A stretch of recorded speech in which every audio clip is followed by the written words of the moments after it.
Bawat minuto, ikaw lamang ang hanap-hanapin niya, malayo o malapit man kayo sa isa't isa. Magandang araw sa inyong lahat. Welcome back na naman sa channel na ito. May ibabahagi na naman ako sa inyo ngayon na panibagong video. At kung bago lamang sa channel na ito, ay huwag niyo pong kalimutang mag-subscribe at pindutin ang notification bell para palagi kayong updated sa mga bago kong videos. Gusto mo ba na ikaw lamang ang hanap-hanapin niya, malayo o malapit man kayo sa isa't isa? Pwes gawin mo lamang itong ritual na ituturo ko sa inyo ngayon. Kahit gaano pa kayo kalayo sa isa't isa at kahit ano pa ang tampuhan ninyong dalawa, ay mangingibabaw talaga ang sobrang pagmamahal niya sa iyo. Kaya bawat minuto, ikaw lamang ang hanap-hanapin niya. Ang gagawin mo lamang ay isulat mo sa papel ang pangalan at apelyido niya ng 3 beses. At sa likod, isulat mo, ako lamang ang hanap-hanapin mo bawat minuto. Isulat mo lamang ito ng 1 beses sa likod ng papel na sinulatan mo ng kanyang pangalan at apelyido.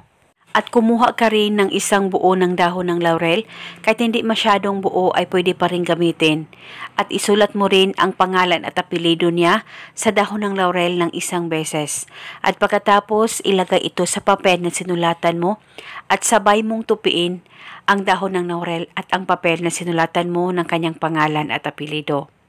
At pagkatapos mo nang matupi ito, hawakan mo muna saglit ang papel o ang ritual na ginagawa mo.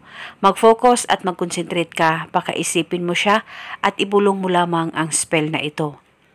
Pangalan at apelyido, sa pamamagitan nitong dahon ng laurel, ako lamang ang hanap-hanapin mo bawat minuto.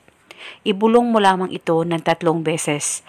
At pagkatapos, pwede mong ilagay ang ritual sa likod ng case ng cellphone mo at kung wala namang case ang cellphone mo, ay pwede ito ilagay sa wallet mo o di kaya sa bulsa mo sa tuwing ikaw ay aalis.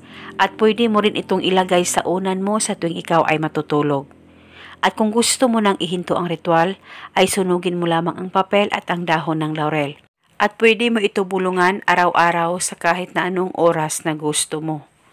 At ito muna sa ngayon at kung kayo ay may katanungan, mag-comment lang po kayo sa baba. Maraming salamat po sa panunood. May God bless us all.